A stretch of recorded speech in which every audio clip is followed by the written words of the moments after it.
What happens when you connect two automation rivals, Zapier and n8n, in a real business stack?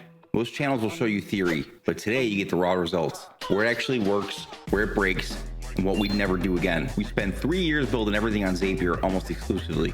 Easy, powerful, but the costs keep creeping up. But the costs weren't the only issue we started having with Zapier. What did we do? 6 months ago, we started moving our high volume automations to n8n. What nobody tells you, we still use both. Why?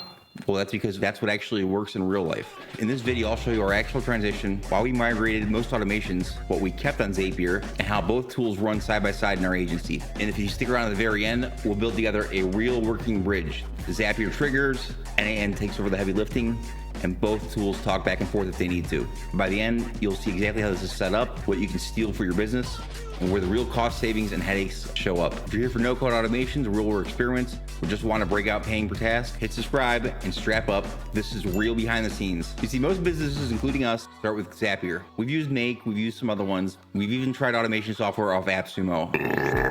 Listen, Zapier is still the biggest in the industry, and it gets your results with zero coding. That's why for a long time it was enough for us and probably millions of other businesses that use it. But our business grew, so did our workflows, and the bills too. User polls on G2 and Reddit show that over 60% of companies with more than 10 automations hit rapidly escalating costs or outgrow their free plan within 2 years, if not sooner if you're actually making any real money. A lead gen workflow with a filter and a loop could easily eat through hundreds or thousands of tasks in days. We literally stacked up a $100 bill on OpenAI just because we had a loop go haywire and we didn't catch it. Our fault, I get it. Yeah, this can happen on n8n just as well, but at least for us, we've set up error triggers so this alerts us quickly. And with n8n, all that comes out of the box. Want to process a CSV file with 10,000 rows or batch it, enrichment costs 3 CRMs? One workflow, one run, one cost. We stop having to explain per action pricing to our clients and partners. We built automations that would have been hundreds or thousands of tasks per day in Zapier, but cost almost nothing to run at n8n. And unlike closed SaaS tools, if we need a new integration, we can build it ourselves, or we can leverage the 300 plus monthly code commits in the n8n open source repo. We now use advanced logic, custom code, and even advanced AI agents. For us, n8n changed the equation. No per action building on the self-host. We could build, test, and even run the complex branched automations without worrying about task overages. We're getting zaps paused in the middle of the night. And here's also what changed for us, backed by our real numbers and broader use data. We cut automation costs by more than half. High volume and complex jobs that used to eat up thousands of Zapier tasks per month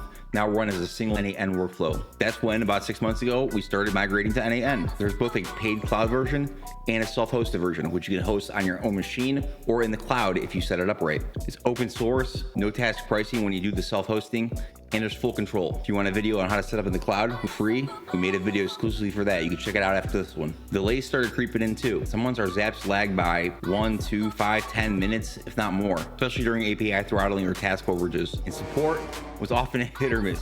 Given the complexity of your Zap,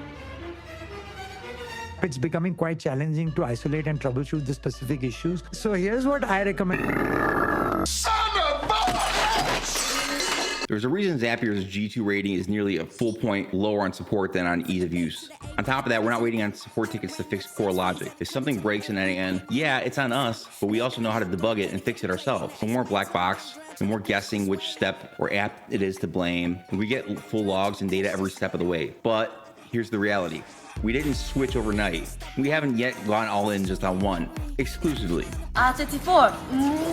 In fact, an industry report from 2024 says most mature automation teams run a hybrid stack. You use something like Zapier for app triggers and n8n for advanced processing. And that's kind of exactly what we do for some things. We used Zapier for 3 years. It helped us launch, iterate, and integrate with just about every SaaS tool out there. But here's the thing. We didn't and honestly couldn't abandon Zapier completely. Not yet anyways. Some SaaS apps only integrate natively with Zapier or take years to reach n8n. If we want to spin up a new connection, Zapier is still the quickest way in. For basic triggers, web forms, payments, calendar events, quick email updates, Zapier just works. There's no way about it. It's great. But if you've been watching this channel for the last few videos, you'll notice we're almost exclusively n8n. In fact, industry surveys show that over half of agencies and power users still pay for Zapier even after adding n8n to their stack. It's not about either or. It's about building a system that plays to the strengths of both. The real pain points, the stuff that costs us the most, broke most often, or simply isn't possible without another upgrade, have all moved to n8n. Now Zapier is still the network that grabs most of our signals, in some cases, but not all cases, and n8n is the brains and the muscle that processes everything else, trained to our company knowledge base in our workflow. Our Slack bots can answer real policy questions and even pull fresh stats. And yeah, again, Zapier introduced their agents into their workflow where you can connect to the agent, and it's still even available in their free plan right now, I believe, for 2 agents. But you're really relying that it knows how to do its tasks and use the right tools at its disposal. When we first started using it, it was hallucinating like crazy. I'm freaking out, man. You are freaking out, man. And we just had reliability issues with it. It just was not working right. But as soon as we switched to n8n, all the problems went away. n8n includes nearly 70 plus AI nodes and direct integration with LangChain, OpenAI, Claude, Gemini, and vector databases, which means we're building intelligent automations with the same stack as billion-dollar SaaS firms, literally. And while Zapier still helps us catch triggers and push simpler updates for little things, all the heavy lifting happens at n8n. No more waiting for a roadmap or feature requests. And we're in control of the stack and the costs. Now look, it's not all upside. n8n is super powerful, but it's not always plug and play. Oh no! Oh! It's a little more complex than Zapier. You need to learn visual scripting, set up backups, and sometimes even handle your own server if you self-host. For non-dev oriented teams that use Zapier's drag and drop simplicity, it's a bit of a learning curve. The migration took us real planning, mapping out which workflows needed to move, which ones would stay, and where a hybrid setup made the most sense. The biggest trap though is trying to move everything at once. Instead, we found success by migrating the high cost, high complexity jobs first and keeping Zapier for what it's best at. MVP triggers, obscure apps, and fast hands off to the team. But the effort paid off. We finally have a system that scales to what our needs are, not the latest price change or platform outage. And if you want to future-proof your business, this hybrid stack is the reality of most mature ops teams today, at least for the time being. Well, let's get into the real number one reason we move so many critical workflows off Zapier and into n8n. That's true AI capability with RAG agents and vector store integrations. Given the complexity of our tasks and the reliability we demand out of our AI agents, standard automations just weren't enough. We needed agents that could actually answer real client questions, pull up company data instantly, and reference past conversations or files without us manually scripting every scenario. Here's what this means to real-world businesses. RAG, R-A-G, Retrieval Augmented Generation. Workflows use powerful language models plus instant access to our own complexity, all retrieved within an instance. With vector store integration, n8n can search massive datasets. Think every client file, project record, or onboarding doc, instantly and contextually.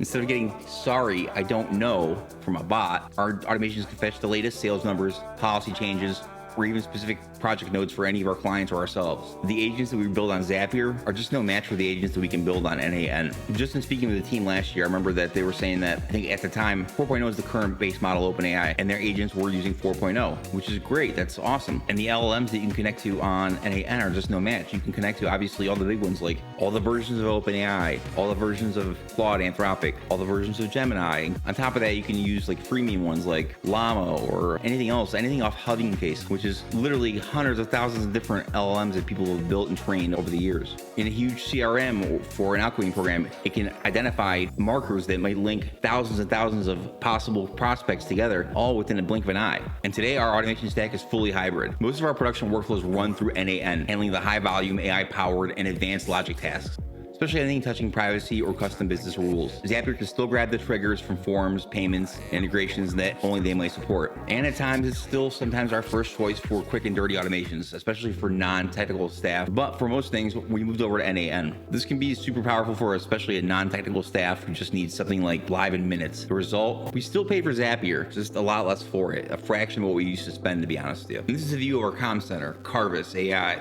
It listens to Slack messages, incoming webhooks, or even direct calls from other workflows in n8n. So data can flow in from Zapier, from your website, from forms, or pretty much any app automation you use on Zapier into n8n. Every new event gets a unique session key, so our workflow tracks conversation history and personalized responses. The workflow AI agent, Carvis, then decides where to route the message. Maybe it's a Slack channel or urgent notifications, a direct reply, add to calendar, push lead in a CRM. And with the built-in vector database and RAG agent capabilities like we use Supabase here, we can instantly search previous conversations, company docs, or even your knowledge base. So you always get the right answer in context. Real quick, if you're finding any value in this breakdown and you're still watching, hit the like button. It actually does help us out a lot, and it lets us keep making these deep dives. Or if you're a Zapier user and are thinking about migrating or need help integrating n8n to your business setup, reach out to us at Good Smart Idea. Go to the website. We help teams go hybrid, cut costs, and automate smarter fast. I'll tell you something, this up is real easy. In n8n, you add a webhook node, set the method to post. This is where you'll send data from Zapier into n8n. In Zapier, add a webhooks by Zapier action in any workflow. Set it to post, paste in your n8n webhook URL you copied from n8n, choose JSON for the payload, and map the fields you want to send. Simple as that. If you're using Zapier agents, it's the same. Just add a webhook post and send data to your n8n webhook. You also want to let the Zapier agent know exactly what it's got to do, and in this case is send a webhook and what data it has to send. Or if you want to send data to Zapier from n8n, which we don't do a ton of these days, but you can do it the following ways. Add an HTTP request node in n8n. You set the method to post, paste in your Zapier catch hook URL, and send your data as JSON. That's basically it. You can send it to a Zapier agent or to another Zapier workflow. Now you've got two-way automations, Zapier to n8n and n8n back to Zapier. No code, no headaches. This is the workflow in action. Just follow these steps and you're ready to build flexible automated integrations. So what's the number one reason you're thinking about switching to n8n, or what's holding you back? Drop your answer in the comments below. Whether it's price, AI, privacy, something else, I want to hear your real world reasons. And for Zapier users or anybody new to n8n, check out my next video. It's made just for you, and it covers the biggest lessons, hidden tricks, and pitfalls for n8n beginners. You can watch it by watching the video right here. It's in the bottom corner.